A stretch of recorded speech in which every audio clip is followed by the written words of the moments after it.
बज़ाहिर हमें ये बड़ी मासूम सी चीज़ें नज़र आती हैं, लेकिन वो जो वक्त है ज़ाहिर है कि उसने इस चीज़ को थोड़ा सा खबरी शक्ल दे दी है।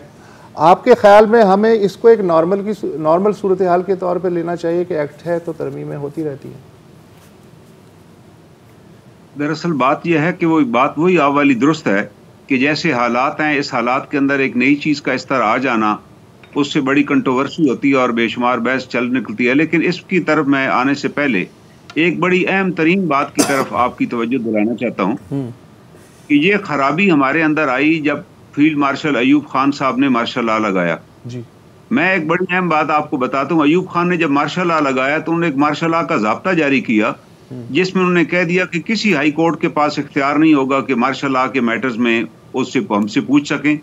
कोई शहरी इनको चैलेंज भी नहीं कर सका हाई कोर्ट में, और कोई सरकारी मुलाजम आर्मी का वो भी अपनी term and condition high court में नहीं चैलेंज कर सकता। ये चीज फिर हाई कोर्ट के रेगुलेशन में, रूल्स में भी लिख दी गई और तमाम जजेस को बता दिया गया कि ये सेक्रेट चीजें हैं, इनके ऊपर आपने कोई सवाल करना।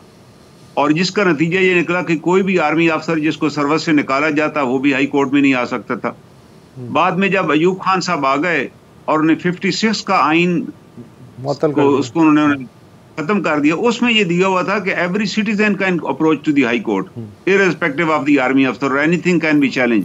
इंडिया में भी यही था, 48 का जो आइन था उसमें भी anyone can approach to the high court, अभी भी उसी तरह ही है। लेकिन अयूब खान ने जब अपना 62 का कॉन्स्टिट्यूशन ले आए तो उन्होंने यही मार्शल लॉ का रेगुलेशन 62 के आइन के अंदर लेकर आ गए। फर्स्ट टाइम आइन में अंदर आ गया कि no person of the army can approach to the court for his rights, and second, no nothing can be challenge, army से कोई पूछ ही नहीं सकता।